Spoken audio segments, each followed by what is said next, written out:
Everyone, my name is Matt Holton. I live here on the big island of Hawaii in Volcano, and I was born and raised on Maui. My parents are Kula.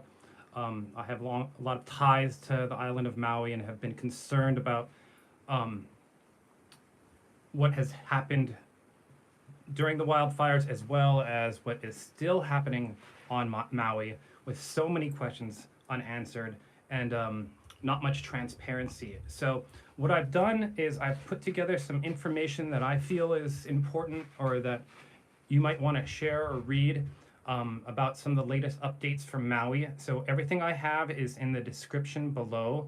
And someone had recommended that I make a Google Doc with all these links and descriptions, so I'm also working on that. But a little bit about my background. As I said, born and raised on Maui, spent about 3/4 of my life living on Maui. My family has ties to Hawaii for over 120 years on my mom's side, and the house that my parents live in Kulilani, is as old as me. So um, I was there currently. If anybody would like to see some of the videos of what that area looked like, it's not Lahaina. There was over 20 homes destroyed, a lot of displaced people, but I have many videos for that if anybody wants to see.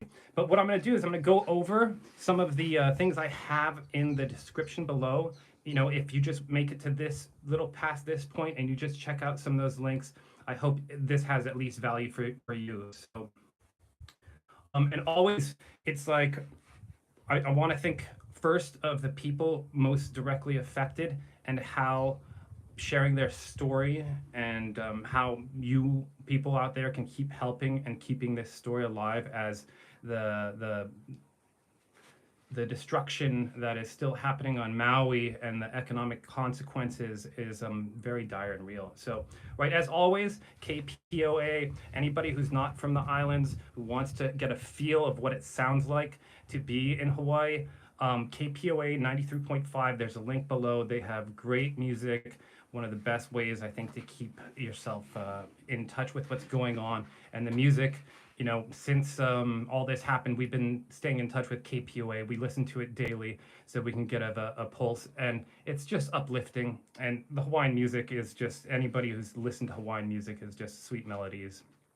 So, and then a lot of people have been asking me, how can I help? Where should I give money? There's a lot of doubt on, you know, some of these federal agencies getting directly to people, and there are stories of people who are having trouble getting some of these funds. My parents did receive FEMA funds and were able to get this, so it's not everyone. But I just found out about the Luna Strong Athlete Fund. I was a coach, I was an athlete on Maui. And this fund has already gotten $350,000 together. Marcus Mariota, Shane Victorino, all athletes of Hawaii. Shane Victorino was an MIL, Maui Interscholastic League athlete. Marcus Mariota was a track athlete in the state of Hawaii. But they've already donated equipment for Lahaina Luna. And there's a link to that below. They have t-shirts if you want to support them. And really their goal is just to get some of these people, coaches who've lost their homes, students who no longer have equipment to play sports, some of those necessary things so that, you know, sports is a great way to build community and I think for healing. So aloha there. So Luna Strong Fund, check it out. I also have a link to the Lahaina Ohana Venmo. It's an Instagram link, and it's a link that has people's faces and their Venmo accounts. It's a pretty large account there, but if you want to learn more, check out that link. That's families directly affected by the wildfire, their Venmo account, and how you can personally help. So check that link out for sure. And then, right, I've been keeping a track of what's happening with the daily numbers. There was a bump from, I think, the local islanders or people from Hawaii coming to visit during Labor Day. And we did see that reflected in the numbers, but they're still way, way below anything that's going to be able to support the economy of Maui right now. So, and then also in those links, right, and we'll come back to some of these in a little more depth if you talk about it. There's just personal stories, right?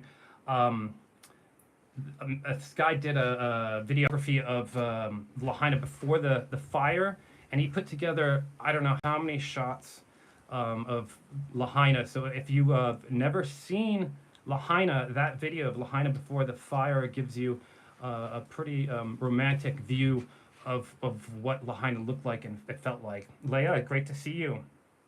Love from Hana. Much love from little piece of heaven right there. So, and then right there's this very touching story that just came out yesterday, and it's called My Brother Warner's Lahaina Fire Story, and he had me in tears the whole time. He just was a hero in every sense of the way. A very moving story. So that is, I think, almost an hour 30 minutes, but a great story. Oh, Leia, I know that was made me so proud to be from Maui, and what an embodiment of the spirit of aloha and just amazing individual. So and then I also have a story there. It's Bar-Teeter's story, and Bar-Teeter lost everything. He saved his dog. He's in Lahaina in the hotels there. And there's a full interview with him with a link to his Venmo. So if you want to check that out. And then there's also a story of a teenager Lahaina survivor's experience. And it's not a very good story. An individual is getting bullied about being homeless and at Maui High. And the mom is bringing awareness. And so that's a great video to check out of some of the negative consequences of some of the bullying of these poor individuals who have lost everything and are just trying to get back to school. So, and then as we shift away from those personal stories, right, legal updates. I've been watching a lot of what's happening in the legal atmosphere. Actually been going through some of the cases. There's a flood of cases coming through right now. One of the biggest one is the government and landowner lawsuit, and that's off of someone who lost a loved one, and they are citing, let's see, just about everybody, including the Bishop Estates or Kamehameha Schools, since they were landowners who they're claiming did not manage some of the dry land between around Lahaina. So that lawsuit is looks pretty intense. And then there's also a Maui fire lawyer lawsuit against Hawaii Electric. And now, right, Hawaii Electric is a company that says it de-energized the power lines, which it looks like they may have. But in this case, they're also saying that they removed evidence before a thorough investigation could be done on the cause of the fire. So, they actually had put a request August 10th that they preserve that evidence. So, these lawsuits are just getting thrown everywhere. And then I also have like some other stories, right? There's a story by a big social media influencers on updating the missing children's school bus mystery. And he's just putting together all the news that's going on, and just how many questions are still unanswered with so many things that are going on. The media blockout, it just, the list goes on. And to go into depth, I would highly recommend to watch some of his content. And it's called Update on Missing Children and School Bus Mystery. And then there's also a great heartwarming story of some family that did escape the fire, and they just had a newborn. So, hey, Mark the Shark, aloha.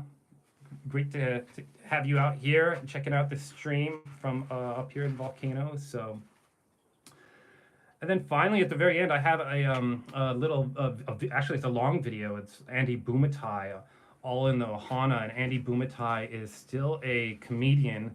And he did a show about a family getting pushed out because of big industry. But they find ties that their land is in of significance of Hawaii cultural. But pretty funny, lighthearted stuff. So, the nuts and bolts, yes. That story there is also on that list, which is, 1 second here.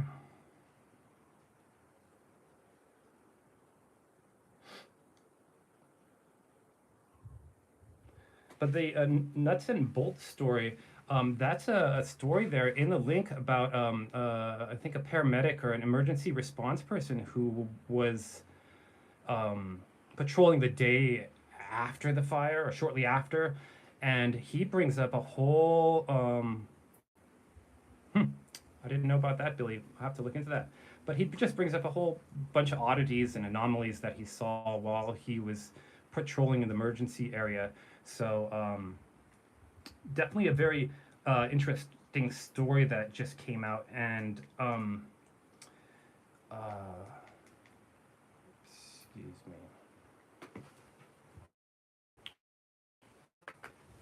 But anyways, what I wanted to get back to is some of those personal stories, and how you guys can maybe help people out there. And once again, that story from Warner that just came out, who's a Lahaina native.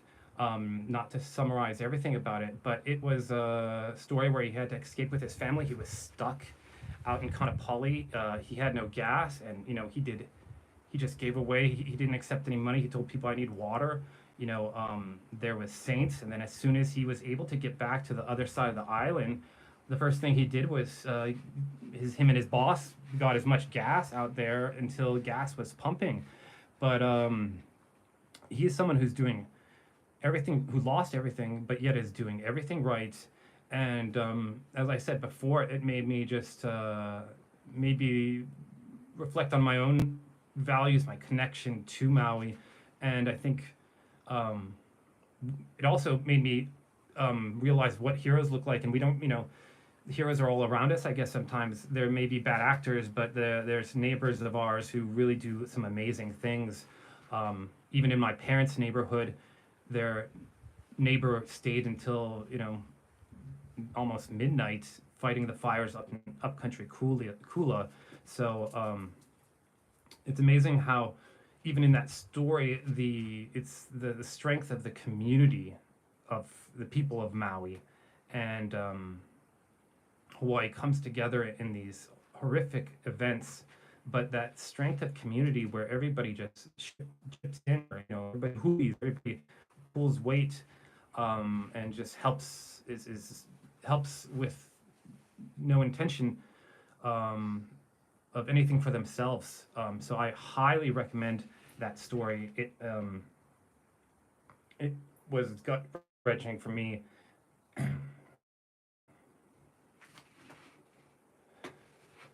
But yeah, I'm also open to hearing what you guys are interested about or want to say. What I do you?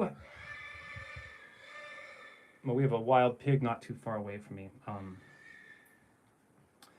But one thing I did want to read to you guys is a little summary that I have here about the lawsuit and who's involved in the lawsuit. So,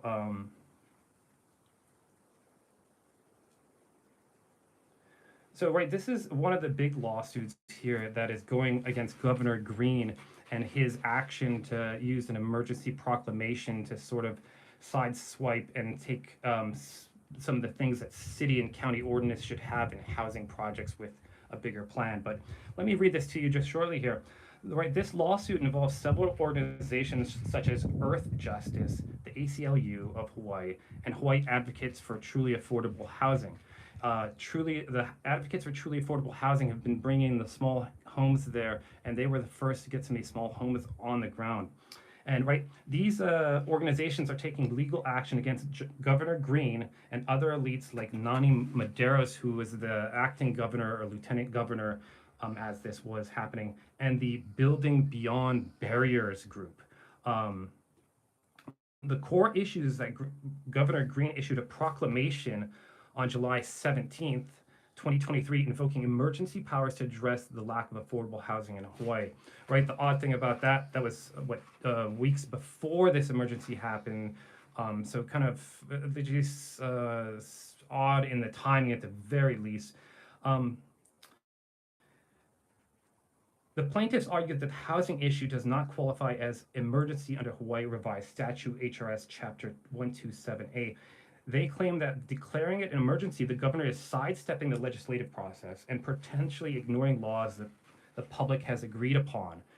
stuff that is in the Hawaii State Constitution. So really looking at some major issues that this Green is challenging with this proclamation. So and really what his bill would do would impact how housing and infrastructure projects are approved, um, and possibly undermining the democratic process.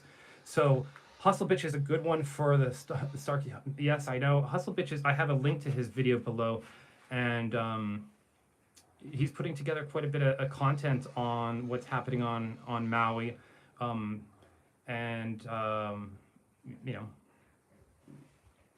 thank you.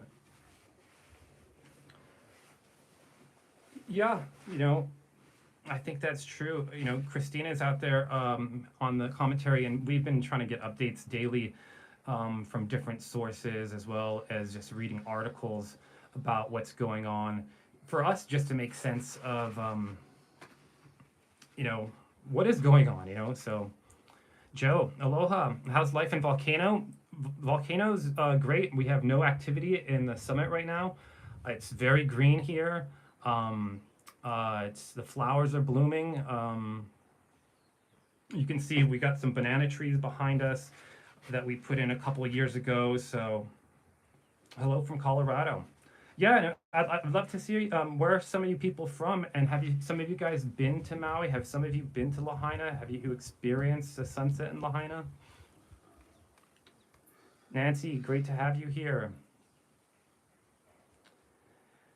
How many are missing from the school registration, right? I think it's a 1,300 that are not accounted for in the school registration. I'm sure some of those kids maybe have not returned to school and don't want to return to school and maybe traumatized. But that number and the number of missing is still like, I can't, I need to follow how they keep track of those numbers and the lack of transparency with them, as well as what exactly is happening with the DOE. In addition, you know, there's kind of been a media blackout over there. There hasn't been a huge amount of information coming out there, other than some of the people who are reporting from out there, and there are more people reporting out there.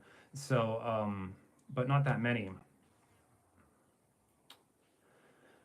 Oh, you're married on Maui in August 2021. Yeah, what a, you know, Maui. My dad was a pastry chef for most of his years on Maui. So he did a lot of wedding cakes, but it is the honeymoon spot, the wedding spot.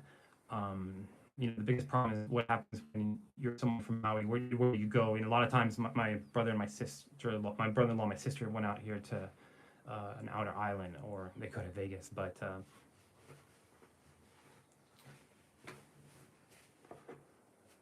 yeah, I didn't get the rest of that comment out there, but you know, the transparency, the missing numbers, you know, the fact that we're a month out and we still can't do the detective work, you know.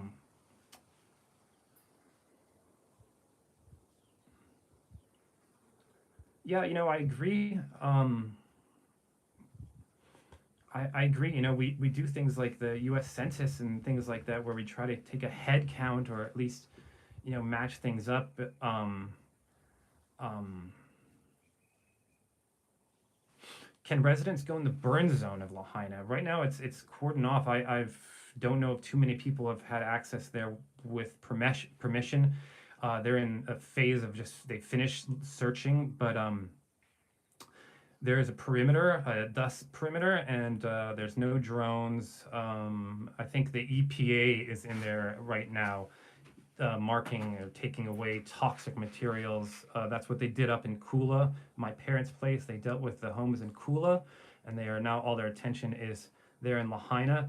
But that does bring up some pretty big issues of private property rights, constitutional issues when it teams with, you know, there's rumors. There's a Maui Lock and Safe had a story about there's people who can't get to their safes. So are there National Guards still in Lahaina? Yeah, I think the National Guard, from what I've seen, are still patrolling there. There's a lot of people, you know, that they're reporting are still working there, between the federal workers and then I don't know, the cleanup is going to be gigantic. It's going to be huge.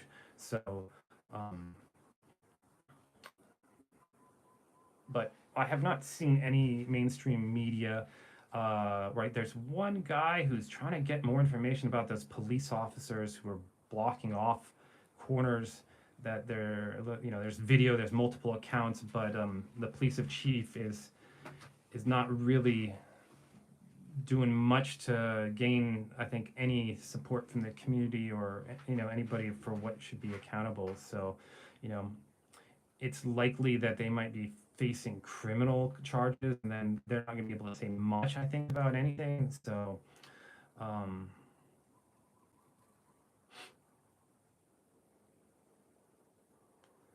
yeah, songs of prayers there. Yeah, there were some issues with a whole bunch of numbers in Lahaina Luna and what day of school was supposed to start.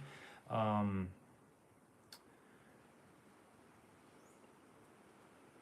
Yeah, water here in Volcano where we live, or in Fern Forest more specifically, which is a large area in the rainforest that you can see behind me. Those are guava and ohia trees. Almost everybody, well, there's no water system here, so everybody catches water here in Volcano, and everybody has catchment systems. Most houses have like a 5,000 ring catchment. We don't catch that much. We have almost just 330, but we get over 220 inches of rain here. So um, and then we have free water here at many transfer stations that is just spring water that anybody can use here on the Big Island. So where I live in the Big Island, there's many people for many decades who have been living off grid, um, solar battery systems, catching their own water. Do I know Fish is all right? No, I do not know Fish is. I mean, Eric said he had talked to him not too long ago, um, and it's really hard without being on the ground there in Lahaina. Um, you know, just curious, how do I purify? Well, we do have a purification system from our tank, but we also only use spring water for drinking and cooking. So, and we just become very conscious and aware of um, making sure that our water is it's clean, catchments are clean. So, yeah, Fish is a survivor, and if anybody is new here, checking out Fish's stories on Eric, channel, is he was walking out that day. So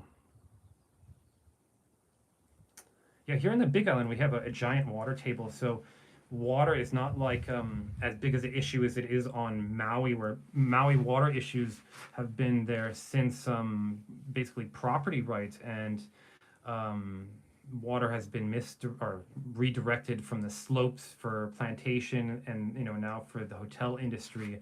So and there's often restrictions on water use where my parents are in upcountry. Now they're more than ever aware. They still don't have safe water to drink or take do their laundry in. So or they can do it not using heat, but water is a big issue. I think what all of the Kula Lodge, which is close by to my parents, they have had to shut down business for a month because they don't have any water. So they're a hotel and restaurant. Um, and then just recently, Highly Miley restaurant in Upcountry is having a 60-day temporary closing. Um, Indica girl, great to have you. Aloha. Um, so a lot of the places, there's just enough reservations to December, and so although there are still businesses open, Amigos, there's some local businesses that are still servicing people, but the type of losses that we're talking about there on Maui, yeah, Greater Bilby, that's true. Fish was one of the first to talk about or there may have been others, but he's the first one that I was aware of talking about it. Sweden. What time? Well, right now we're at 1:28 here in Hawaii, so Sweden, it must be sometime in the morning there. Um,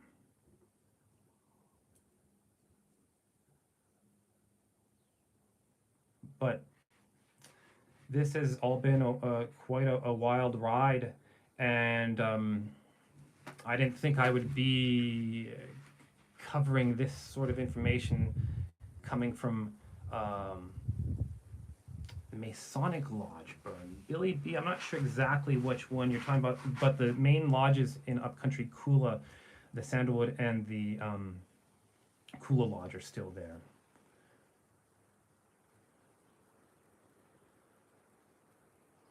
Yes, Linda. Arizona. Aloha from Arizona. Actually, Christina and I met in Flagstaff, Arizona. I used to be a fairly competitive runner. I spent a lot of time in Flagstaff, Arizona, running every day all my life, 100 miles a week plus at sometimes in the late, 2003 to about 2005. So I spent a lot of time in Arizona. Oh, the churches were taken over by the Masons. Yeah, Flint, Miss East Palatine, NorCal, now Lahaina. It's yeah, a lot of displacement. I read a great article how we have to not think about people evacuating, but as being displaced, and some of that displacement is going to happen for the long term. A lot of people, I think, people are leaving Maui already. There was an exodus after or not an exodus, but people were leaving after the pandemic. It's just very hard to make it in Hawaii. It's the cost of living here is extremely high. Prices here are, it's a price of paradise maybe, but $12 for a dozen eggs. Um, Gas is 4.85 right now. Um, so it's a beautiful place to live, but in places like Maui, the service industry is such a large um, base of the people who live there. Construction is big too. Nancy, we do have an animal. We have Ash, our cat. I don't know where she is. But that service industry, those people don't get paid that much, and many of them have 2, 3 jobs. Many people my age, if they don't own a business, they are working multiple jobs, and if they have children, it's just the housing issues, the housing prices. Yeah, $12 for eggs. I've seen even more. So, it behooves you to have chickens, or but everything is very expensive here. So making it here is very hard, right? The housing issues. Maui, I've said this before, the average home is $1 million. And it's amazing what what that does to so many people, that if you don't have property or home from your parents or somebody else, or a large amount of money, gentrification, you're sort of pushed out of living there. And it's fortunate because there's lots of people who are working hard, have multiple jobs, and are still being priced out, even out of the rental market. Um, an issue that we've seen come up with Lahaina fires specifically is these big name wealthy people that it's nothing new to the Hawaiian Islands. We had the sugar barons come here with the plantation, the sugar and pineapple plantations, and overthrow the kingdom of Hawaii. We've had big money shape the landscape, the culture of these islands for ever. And here we are facing these other large landowners. Um, to give you guys an example, McKenna is a beautiful place. My dad worked at the Maui Prince Hotel that no longer exists in McKenna, but McKenna is some of the most beautiful sunsets. You get out to see an island, multiple islands, and Jeff Bezos just bought $60-70 million estate out there. And there's people that my family knows that had homes there from their grandparents, but because these other people have been coming in, and the prices have been going up so high, the property tax on these properties, even though the initial what they bought it for wasn't that much, as soon as Jeff Bezos or anybody else buys a $10 million, builds a $10 million estate in your neighborhood, there goes, your property tax. And some people are getting priced out of their property taxes.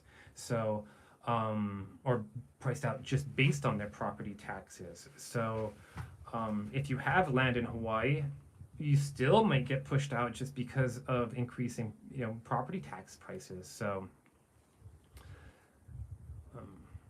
and while we worked in Maui when before we moved to the Big Island in 2019, we worked for some very well-to-do people in the Paia area, and there's a neighborhood that every house was $10 million, and it's those are all the beachfront properties there that people, I can't blame them. It's beautiful, it's beautiful when out in your deck you get to see whales and you breach out of the water, and there's sea turtles, and tropical ocean is right in front of you, and the coconut trees are swaying. I can't blame anyone for wanting to live that dream and experience that dream, but it's been coming at a huge cost to the working people. And yeah, yeah, I mean, it's something that's happening, that gentrification process, I think, in many areas that are becoming desirable, and people are Sprecklesville. Um, Sprecklesville was between the airport and Paia, and then between Paia and Ho'okipa, at the end of Paia was Kau, and it was a small, like really small town right before you got to Mama's Fish House. Um, do I see similarities with Lahaina? Specifically, what do you mean with that question? And maybe I can answer that. The New World Order. Something that I found comfort in is, great writers like George Orwell, 1984, Animal Farm, and it seems like things like Animal Farm are playing out in front of our eyes, or some of the elements of George Orwell's 1984, and just dealing with the numbers and the truth. So, but yeah, the land property here. Another little side note: my great great grandparents, they came here from Portugal with not much on my mom's side. On her dad's side, it was no formal education. Mom's side, sort of middle class but poor immigrants who came here. Her ancestor was a watchmaker in the late 1800s here, but my grandparents never finished college, went to some classes afterwards, but given the prosperity from their parents who had worked on plantations, were able to buy land in the 20s and 30s, they were able to acquire multiple properties on the island of Oahu, where by the time they passed away, which was about 8, 10 years ago, they had four properties on that island. And my uncle, my mom didn't want to take care or manage those properties, so they ended up selling those properties. Those properties was a huge gift to my parents in terms of how much they were worth. But some of the prices, I think my great grandfather was buying these houses for $2,300, and everything's a million now, and it's amazing if you see anything for 400,000 or less. I mean, it's like you have to find something in bankruptcy, and a lot of the buyers that I understand who are coming in, it's people with cash. They're not financing a $2 or $4 million estate. That's not something a lot of people with that kind of money do. Maybe they do, but some of the people that I've known, they don't really. These are just cash buyers. So yeah, it's amazing mainstream media. On all the videos that I've been doing since I went to go see my parents and help them emotionally, I've been trying to. I think I've raised a fundraiser on every one, either for the Humane Society, and it's amazing how they do some reporting on personal stories that are so touching here in Hawaii. Maui News Now, KITV, Hawaii News Now. They're doing some very good reporting, but it's nice if they could have the way that you could give to these people, or put us in touch with them, or maybe do some fundraising on their own YouTube stations that I'm watching the information from. So it's amazing how, yeah, I think the good thing, however, is that things like the internet are allowing more people to do their own broadcasting and research and journalism, and fill in some of those gaps, and maybe fill in some of those gaps with things that are rabbit holes that might not get you anywhere. But how do we invoke but you know, I don't know how much I've learned through YouTube and so many subject matters that I'm curious about. And some of them got me nowhere, but there's so many that I'm still so curious about. And people are reporting about them, and I don't know. It's sort of a democratization of data in some sense. So maybe mainstream media has dropped the ball, and I think we've seen their demise over at least my lifetime in terms of most importantly investigative journalism. You know,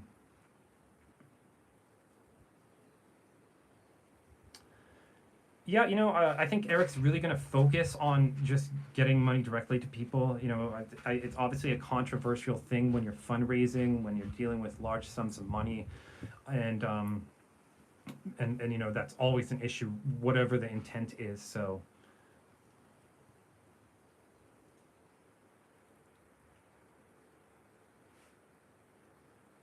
yeah, that issue with the school buses, you know, there is some videos out there with you know some things that are just so showing more suggestions of like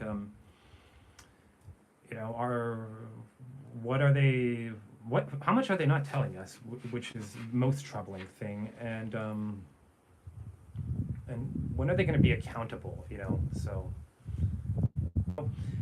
all things good all the time. We're watching this guy's living in a hotel out in Kanapali and interviewing people out there and connecting them with Venmo accounts. I have a link to one of the stories below. Um, but it's interesting to see what's happening out there and how people are dealing with it. Some people not getting FEMA, some people giving up on the process altogether.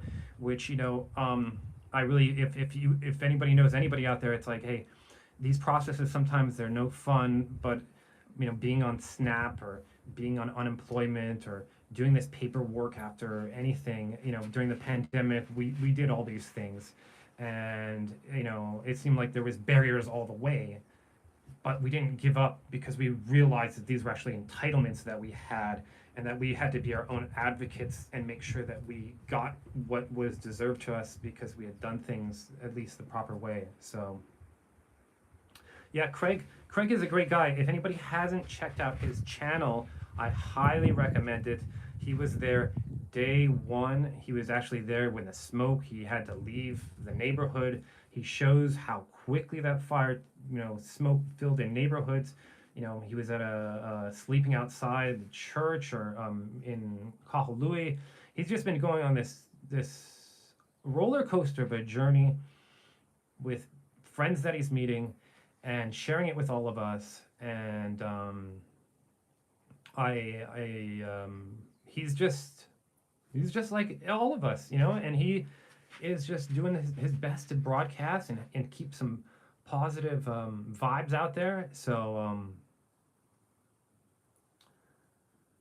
yeah, that's a long list there. But for some of you who just joined this channel, you know, I have also a great fascination with what's happening in the UAP situation with David Grunch, and I've been following some of the legal issues that have been happening with the UAP issues over the last, well, since what, 2017, 2018.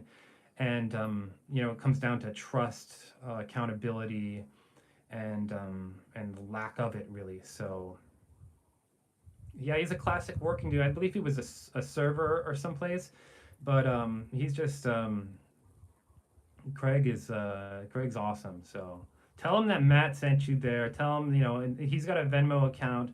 If you have the means, you want to help him out. He's helping people there too. So he's just a little angel out there for all of us, and keeping us informed. So you know,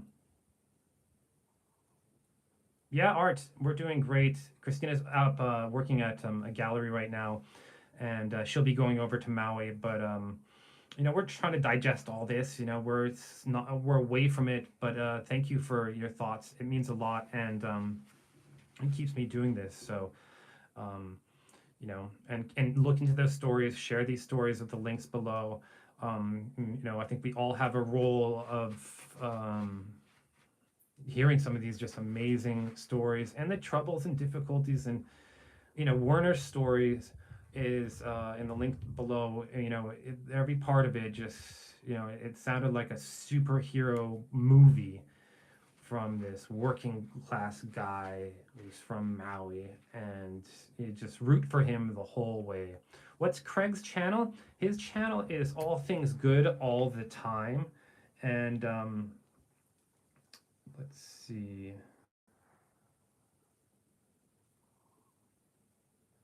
And his link in the description there is about Bar-Teeter's story. And Bar-Teeter saved his dog and lost everything else, but he's been doing some. Um, he has his Venmo in his story. And Bar is also curious on some of the odd things that are anomalies that are happening there, and just lack of any information, really. Things. Yes, all good things in all good time. That's correct. Thank you, Pantha's Oracle Grace card. Nice name too. Check him out, you guys. He has a lot of content. Sometimes it's just him out on the beach, just a likable guy, funny guy, just great. So, well, Amazon delivered to Lahaina with supplies. I'm not sure about that.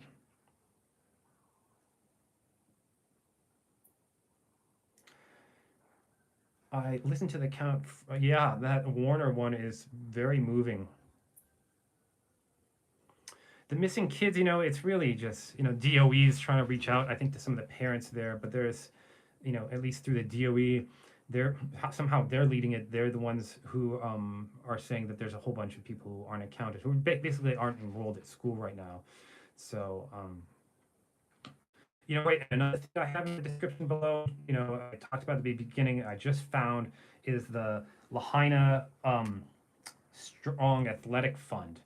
That athletic fund is for the students of Lahaina Luna. Many of them have lost their homes, equipment.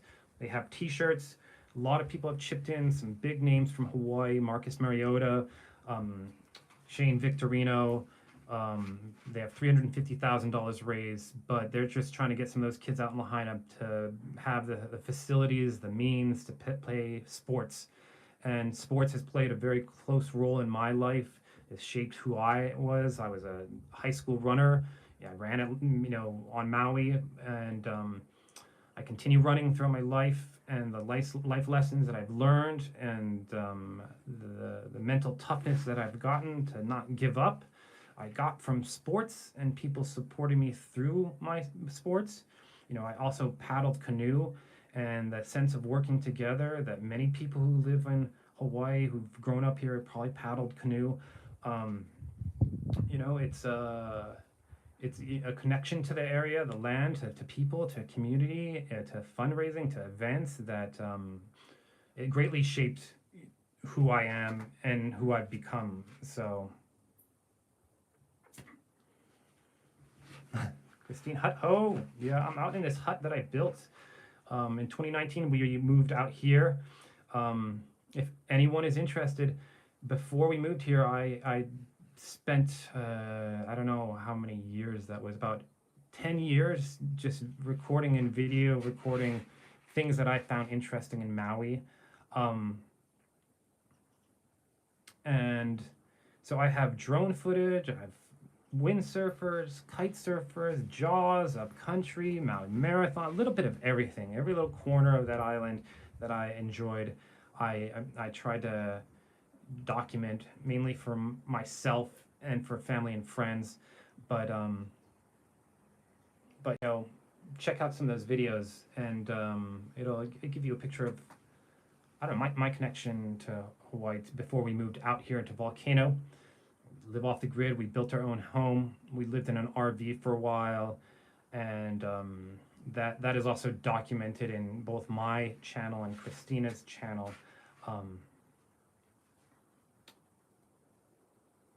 I see some people talking about Tulsi, right? If you don't know who Tulsi Gabbard is, she's a controversial figure to many here, but aren't most politicians. But she's also been an advocate of trying to get more awareness what's happening on Maui, which, putting aside political differences, anybody who wants to bring some attention and focus to Maui, I think everybody would be in support of their, the, you know, with now a month after the numbers of tourists, in part because of mixed messaging. You know, there's a lot of people, and maybe with good intention, just say, don't come to Maui. You know, now's not the time to come to Maui, and that included state and government officials. And um, now nobody's coming to Maui, and all the businesses are just, the outlook is not good. So, you know, I think in one of Craig's last videos, they were talking about, hey, you know, if you can get money to people out in Lahaina and they can spend it out there on the west side and local businesses, that might be a great way to, if you know, the west side, they're not going to be opening the west side anytime soon for tourism. So, but there's people who live out there still. There's people who jobs were lost. There's whole, you know, industries lost out there, and the money needs to be circulating around there, at least locally, you know.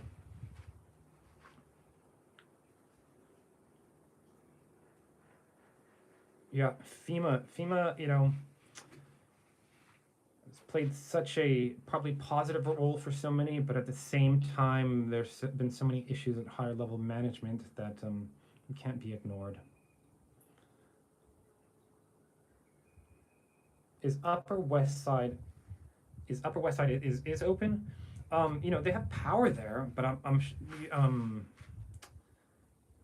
some videos that I've seen of Kanapali, the shops are closed there. You know, the issue is the water for most of the area and even up country. So it's going to be a very long road ahead. So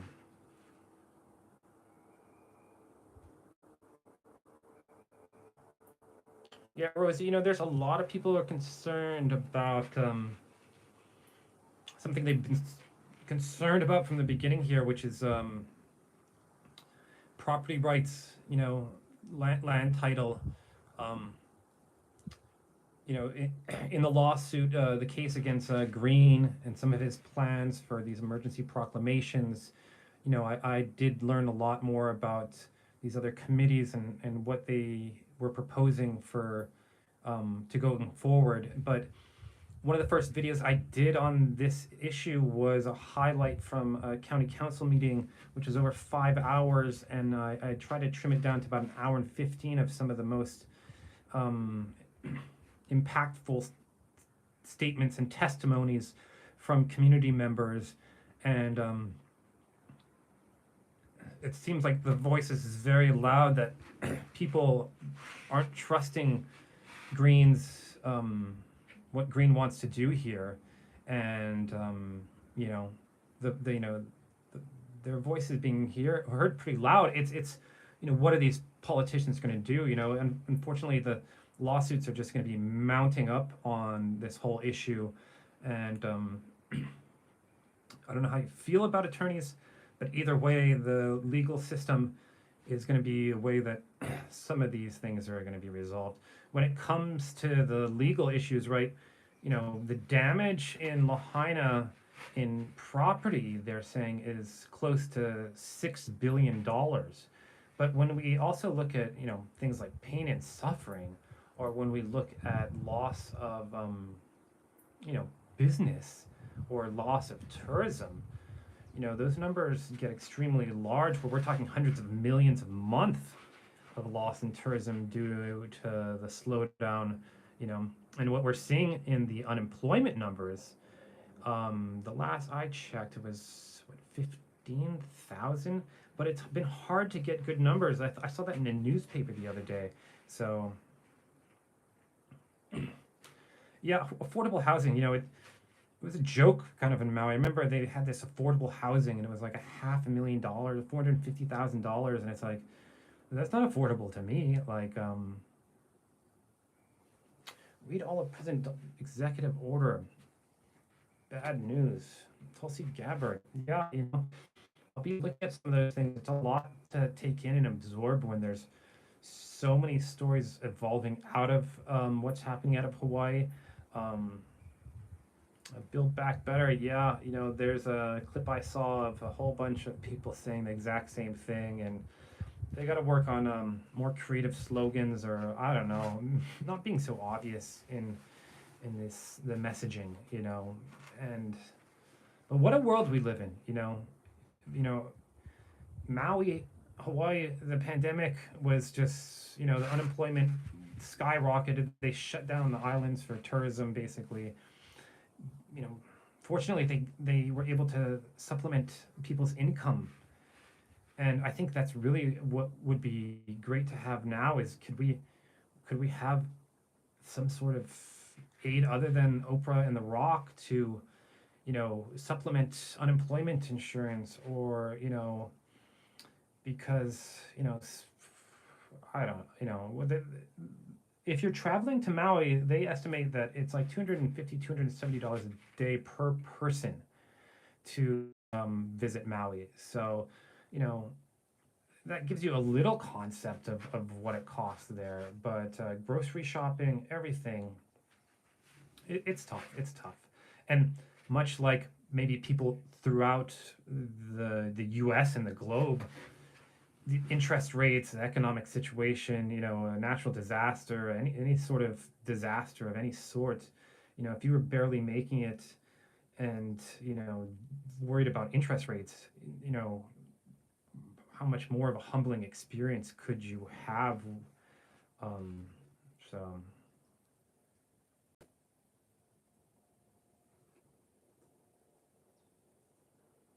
but, thank you for all your comments here.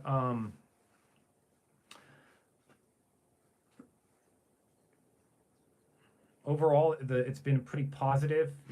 I'm trying to move stories forward that I think are need attention, as well as share these links with some of you. Research all the fires around the earth.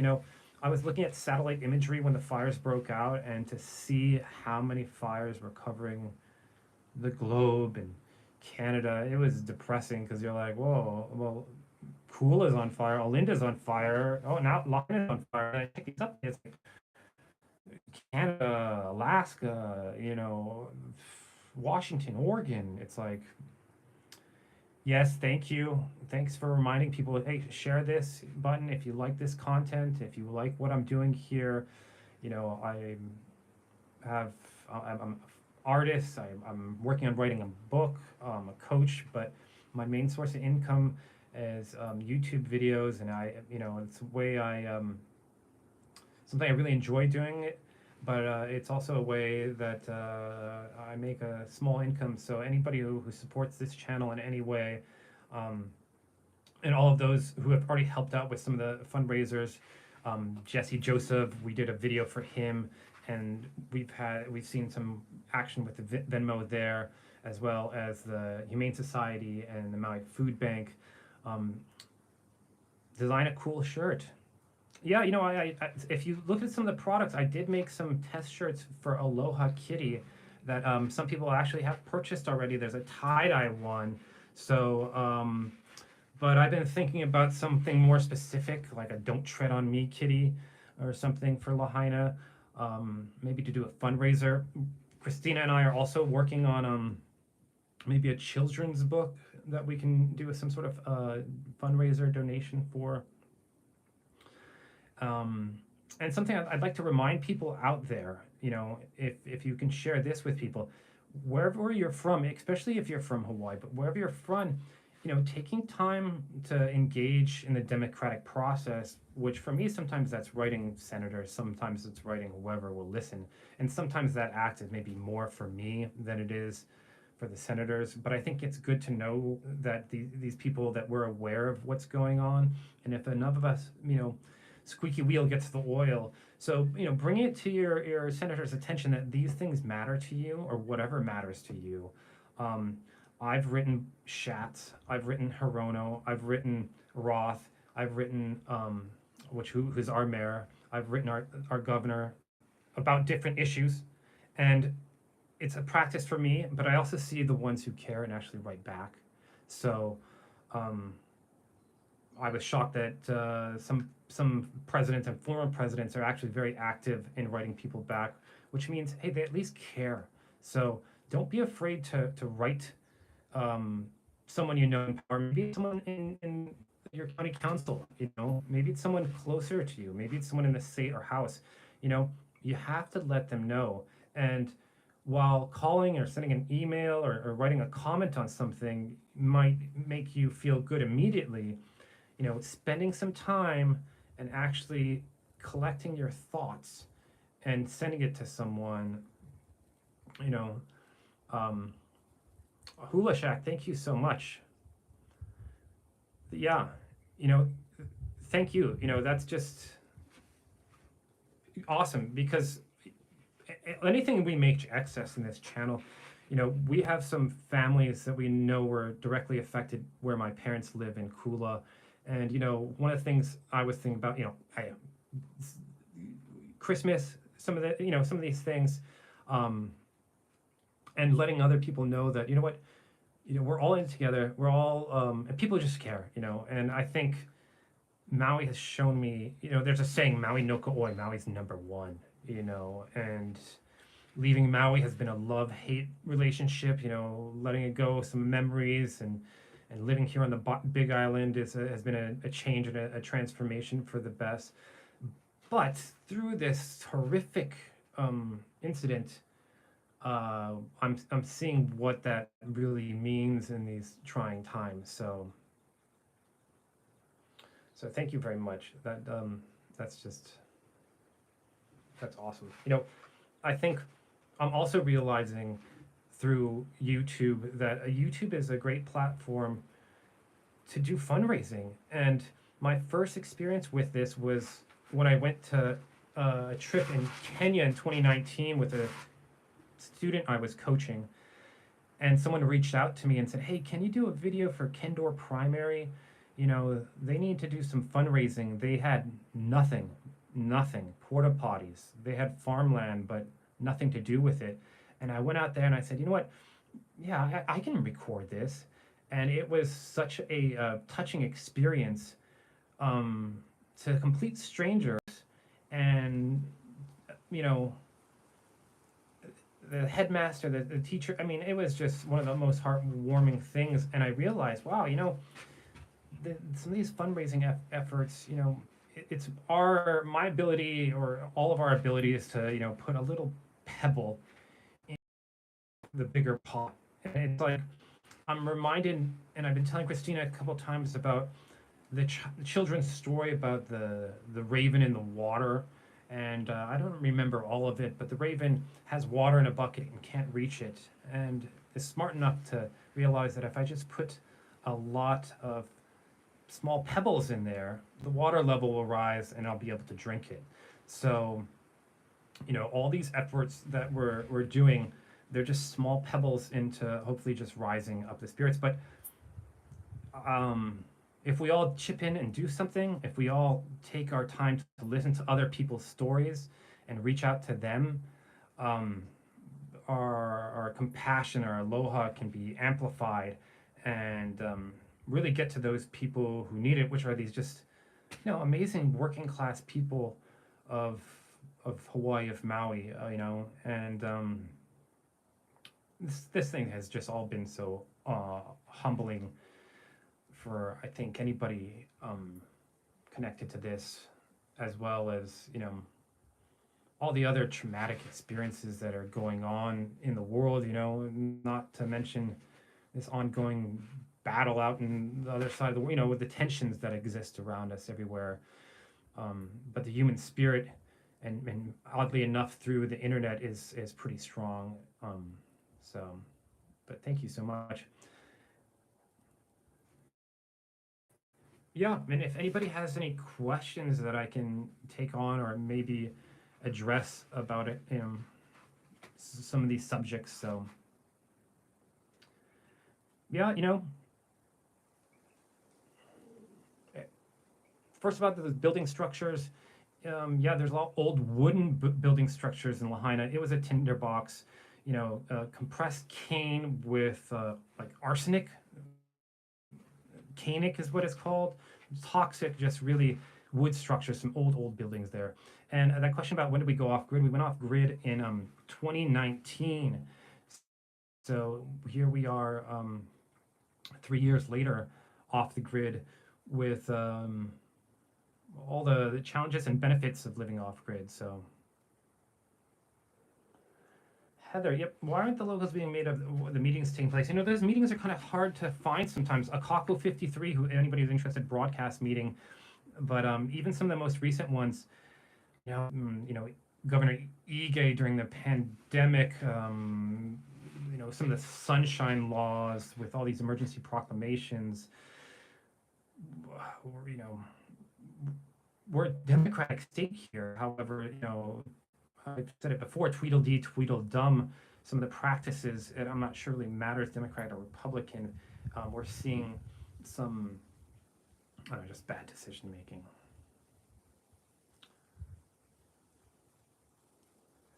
I know I've tried to attend some meetings at one of that questions, and then about radio, KPOA 93.5.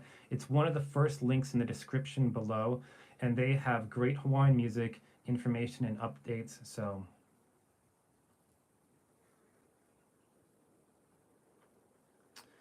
yeah, about that, people selling property, Oprah has, 1,000 acres in Maui, and the way she acquired most of the property was just buying it for almost any number that people wanted. So, money talks, unfortunately, really loud and clear.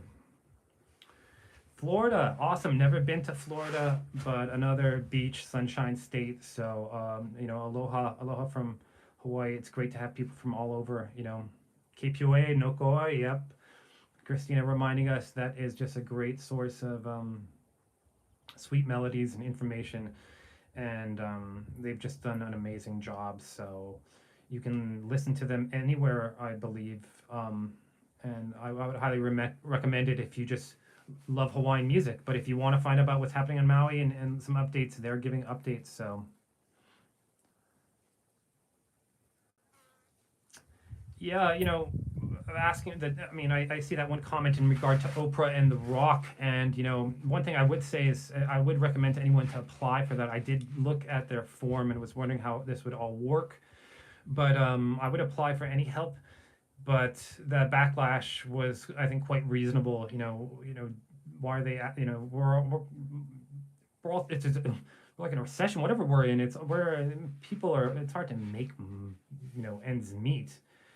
They've got wealthy friends. I think maybe what I would have liked to seen is maybe they had a larger seed of money from their friends and then called out, hey, if you want to add to this, please do. But we already have $200 million here.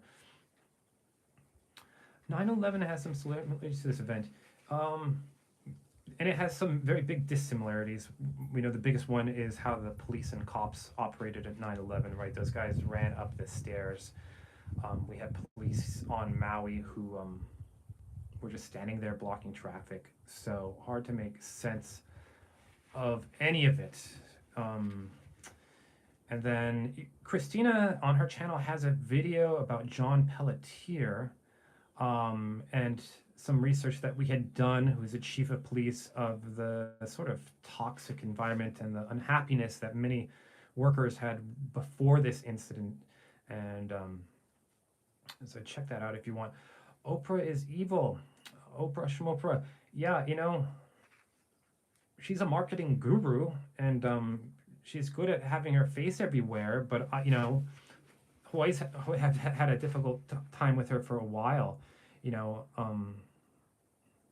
Yeah, and the entertainment fund that she has for that donation, a lot of questions on that, right? The head makes $700,000-800,000 or something ridiculous, possibly.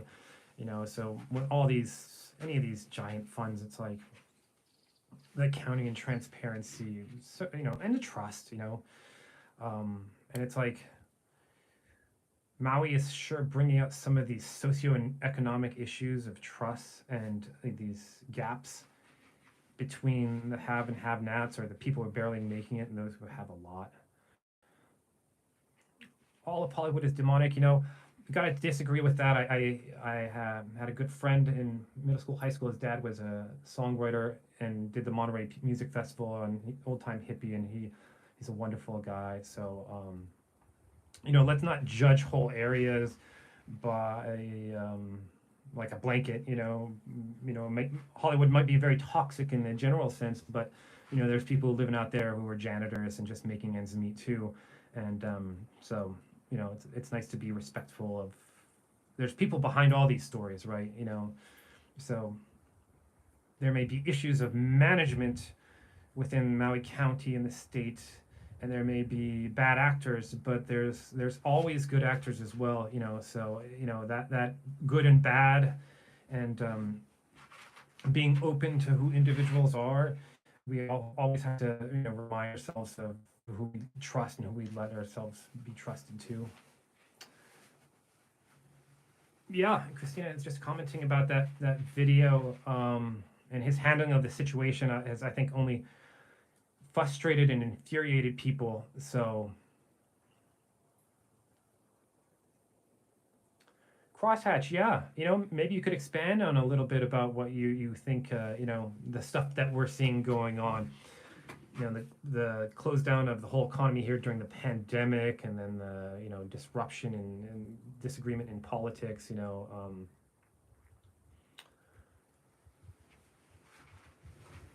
Yeah, the good is that I think the spirit of aloha and community is strong as ever. I've mentioned this before. The similarities between James Cameron's movie Avatar is striking, and there's so many things about it where its art really, I think, showing us some truths of what's happening in just an amazing way of storytelling. But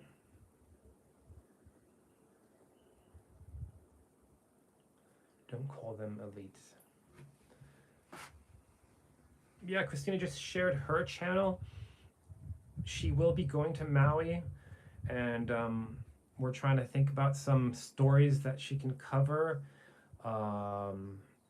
with some of my friends and family friends in upcountry Kula, and maybe some business people if they want to share their thoughts. So check out her channel. Her channel is just growing, and we're trying to provide information for people.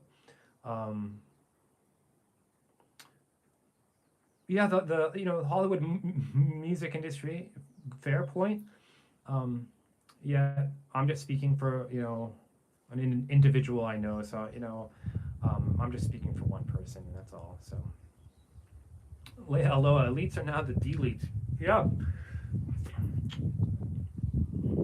but once again, to bring up another issue about that, my parents were working middle class, fortunate enough to live on Maui. I did go to private school.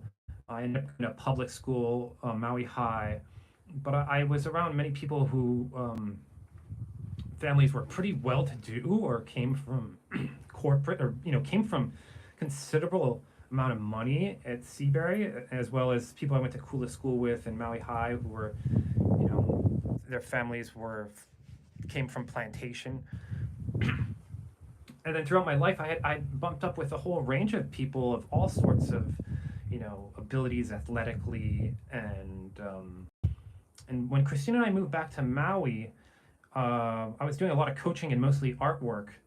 And we had a family approach us and said, hey, we want you to coach our kid. He's 10, 11. I was like, well, that's kind of young for formal coaching. Maybe, that's the time to be just having fun and playing games. But we went to meet with them, and these people were very well, nothing like where we were coming from. We were barely making it month to month on rent. We didn't have a car for a while. I had built my own electric bike. And these guys, they had sold...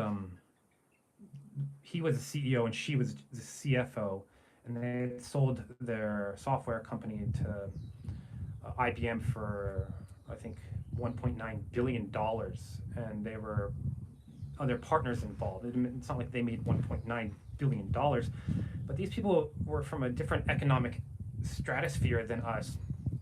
But through coaching, we became very good friends with these people, and it opened me up to what I was just saying is that we have to be careful when we label all elites or all wealthy people or all anybody as something negative, because these people that we worked for were some of the most open, caring people, and I only have good things to say for them. They worked as hard as anybody else to earn their fortunes, and they did their part to give back to the community.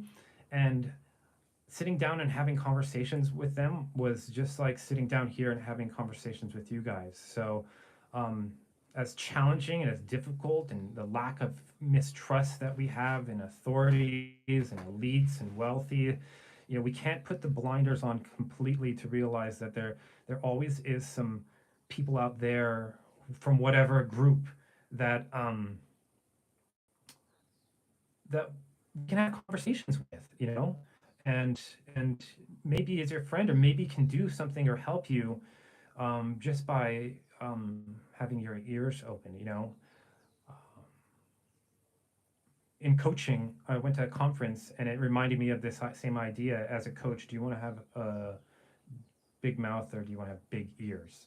And going to Maui, I was reminded of that, of like, you know what, not everybody wants to talk, but let's just listen if people want to talk about this.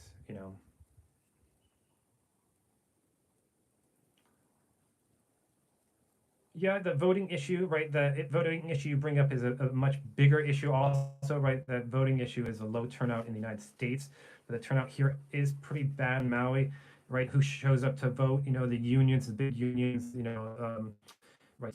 All the teachers union, the fire police, you know, but the turnout is, a lot of people have lost, I think, hope in the trust of government. Australia, it's compulsory, yeah. However, I must say our mayor here, Mitch Roth, well, not a perfect person, none of us are. I'm fairly happy with how he has dealt with things. The mayor before here, Mayor Kim, not perfect again, but here on Hawaii, on the Big Island, some of the issues that we have here are eruptions. So Leilani Estates in 2018 took out 600 homes. I don't know how many fissures opened up along the East Ridge, yet the civil defense and the emergency services here are, they're ready to build roads in these lava fields shortly after. They've dealt with multiple eruptions here, so their management level here is extremely high, and it's amazing living on Maui for such a long time and then living on the Big Island, how counties manage things so differently. So don't expose yourself, Billy. I'm not sure exactly what you mean, but I hope not to expose myself. But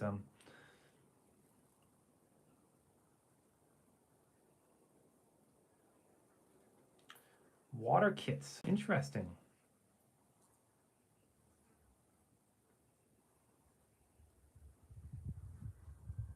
Green's wife, Oprah doesn't live too far away from where I grew up and where I went to Kula school, so and she only lives there half the year.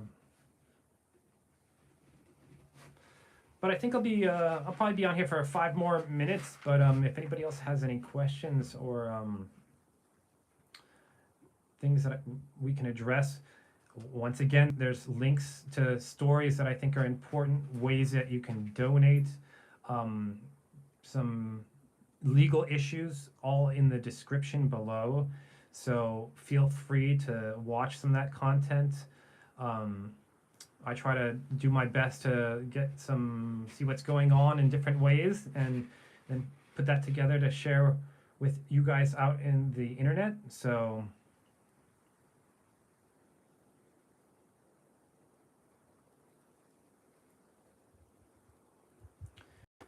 is the donations getting to the right places? We've been able to get money directly to people's hand in Kula and a family that was affected in Lahaina. The Venmo, I can't vouch for all the accounts, but I know I can vouch for the ones that Joseph, the Maui Food Bank, which I have a donation going for through YouTube, and the Maui Humane Society. The Maui Food Bank, through many running events, we did charities with them, and I can vouch for them. And the Maui Humane Society has helped us on Maui with our loved furry friends there. And I'd love to get over there and actually do some time with those organizations volunteering. Yeah, sending direct is probably the best way, and there's people who are frustrated with the system, who are fed up with applying for the system.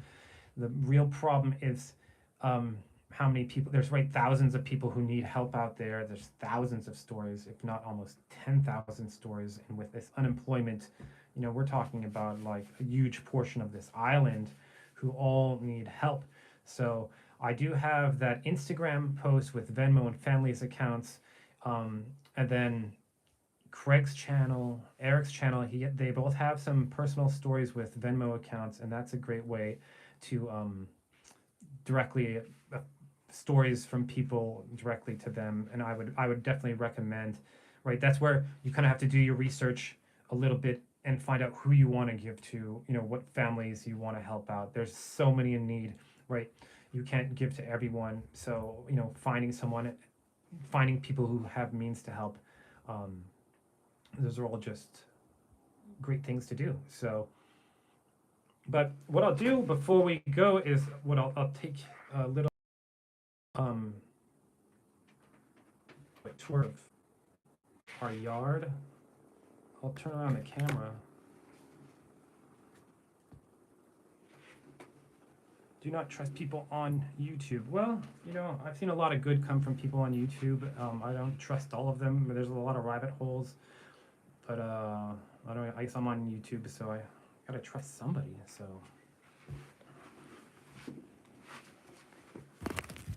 but I'll show you around the yard here a little bit, where we live.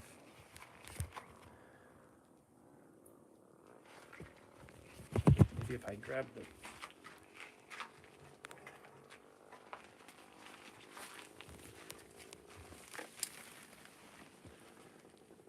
right. This is our backyard that we've been working on since 2019.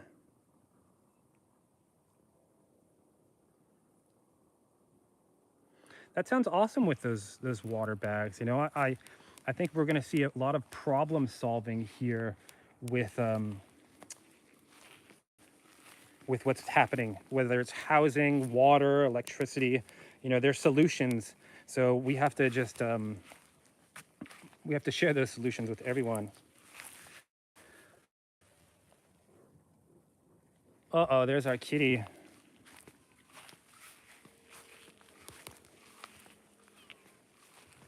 Here's Ash, you guys. So everybody's on this station. Here's our kitty, Ash. Saying hello. Wait, Ash is a Kula kitty. We lived up on above the Holy Ghost Church in Kula for a long time, before 2019. And living in Kula, we had a great view of the island, and we witnessed many of fires.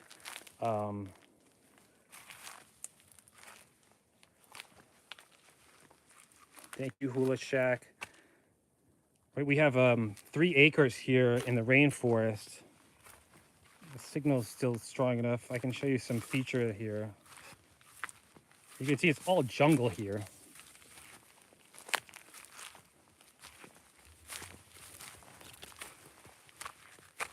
This is a lava crack here.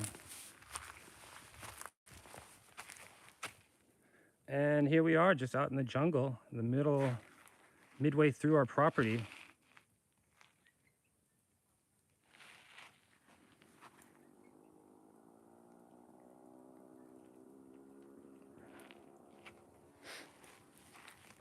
But great to share this with you guys.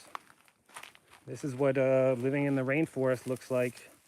When it rains, it rains.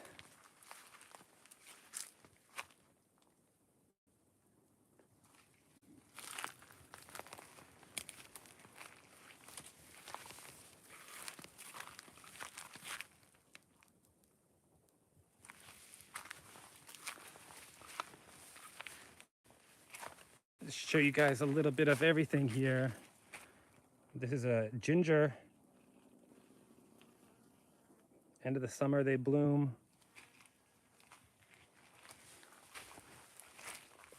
There's an anthurium.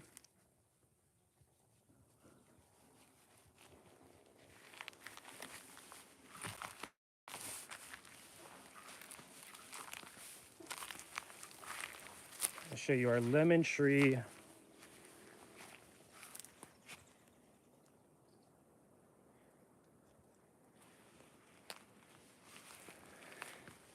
And we'll end with ash here. So yeah, smell of vision. The ginger, it smells so sweet.